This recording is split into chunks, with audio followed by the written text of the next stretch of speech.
जय हिंद दोस्तों, मेरे चैनल डिफेंस डिस्कशन में आप सभी का स्वागत है। आई होप आप सभी ठीक होंगे।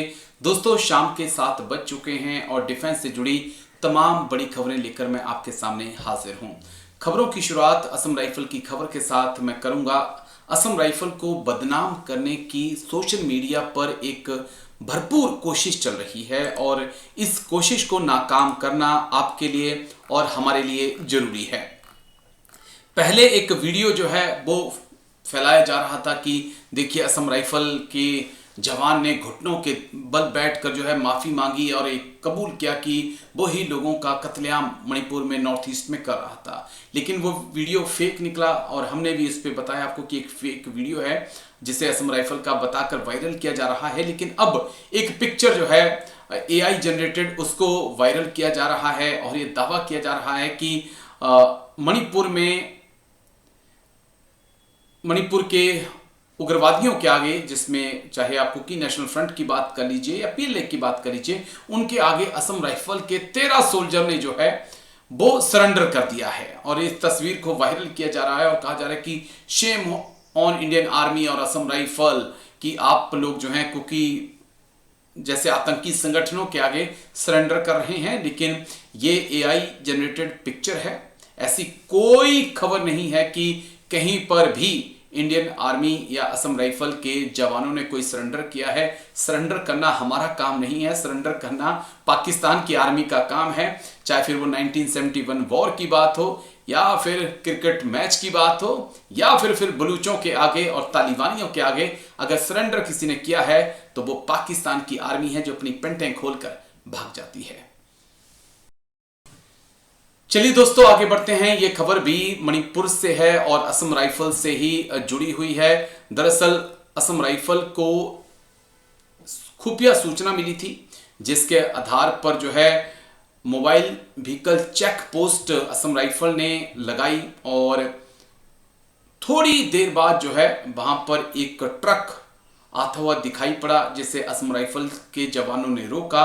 जब उस ट्रक की छानबीन की गई तो उसके अंदर गुडान गरम के जो सिगरेट हैं उसके 23 कार्टन्स और 65 कार्टन्स जो हैं वो माउंट बैरियंस सिगरेट्स के मिले हैं और दोनों की कीमत लगभग 2.9 करोड़ है। ये भारत में नहीं मिलती हैं, ये फॉरेन की सिगरेट्स हैं और अवैध रूप से जो है इन्हें भारत लाया जाता है, बेचा जाता है और मोटी कमाई की जाती है।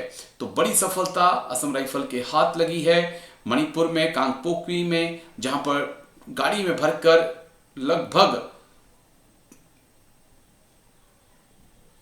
88 के आसपास जो हैं कार्टून्स जो हैं सिगरेट के लाए जा रहे थे, उन्हें असम राइफल ने रिकवर किया है। चलिए दोस्तों, आगे बढ़ते हैं। कानपुर से खबर आपको दिखाएंगे जहां पर एक रिटायर्ड फौजी ने पहले घर में अपनी लाइसेंसी बंदूक से अपनी पत्नी को गोली मारी, फिर बेटे को गोली मारी और खुद जाकर फिर रेलवे ट्रैक पर वो सो गए, जिसके बाद उनकी भी मौत हो गई। एक साथ एक घर में 3 मौतों से कई सवाल उठे हैं कि इसके पीछे क्या कारण हो सकते हैं। लेकिन इस खबर ने पूरे कानपुर में जो है दहशत मचा रखी है कि एक रिटायर्ड फौजी ऐसा कैसे कर सकता है। रिपोर्ट देखिए दोस्तों। कानपुर से एक बेहद चौंकाने वाली खबर सामने आई है जहां पर एक रिटायर्ड फौजी ने अपनी पत्नी और नाबालिग बेटे की लाइसेंसी बंदूक से गोली मारकर हत्या कर दी है। कानपुर के सेन पश्चिम पारा थाना क्षेत्र के बखरिया गांव में सोमवार को रिटायर्ड फौजी चेतराम पासवान ने अपनी पत्नी सुनीता और नाबालिग बेटे की लाइसेंसी बंदूक से गोली मारकर हत्या कर दी। वारदात को अंजाम देने के बाद चेतराम अपनी मोटरसाइकिल से कथोगर इमलीपुर रेलवे अंडरपास पे पहुंचा और मालगाड़ी के सामने लेटकर अपनी जान दे दी। पुलिस को सुबह करीब 7:30 बजे रेलवे ट्रैक पर शव मिलने की सूचना मिली, जिसके बाद मृतक की शिनाख्त हुई। जब पुलिस उसके घर पहुंची तो वहां पत्नी और बेटे के खून से लथपथ शव बरामद हुए। अब ऐसा क्या हुआ, क्यों फौजी ने इतना बड़ा कदम उठाया, ऐसा सवाल है जिसका जवाब फिलहाल नहीं मिल पा रहा है। सोमवार की सुबह पुलिस को मिली सूचना कि एक व्यक्ति ने ट्रेन के नीचे आकर आत्महत्या कर ली है। जेब से मिले आधार कार्ड और मोटरसाइकिल के कागजों से मृतक की पहचान चेतराम के तौर पे हुई। पुलिस जब सूचना देने उसके घर पहुंची तो नजारा खौफनाक था।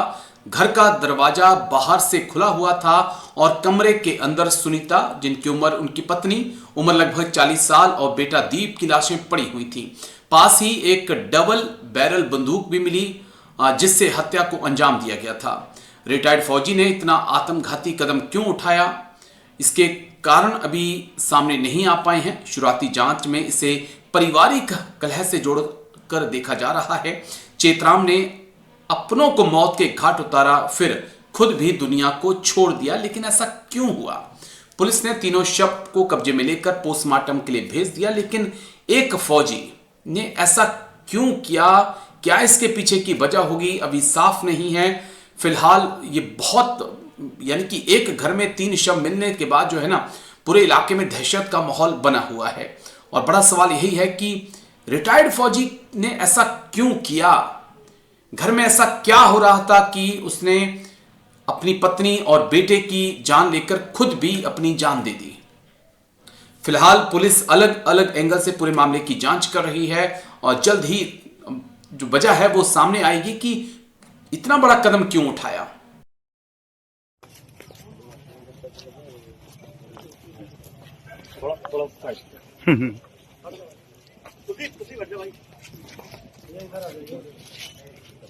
भैया हाँ किधर आ जाए घटना स्थल भैया पीछे आइए।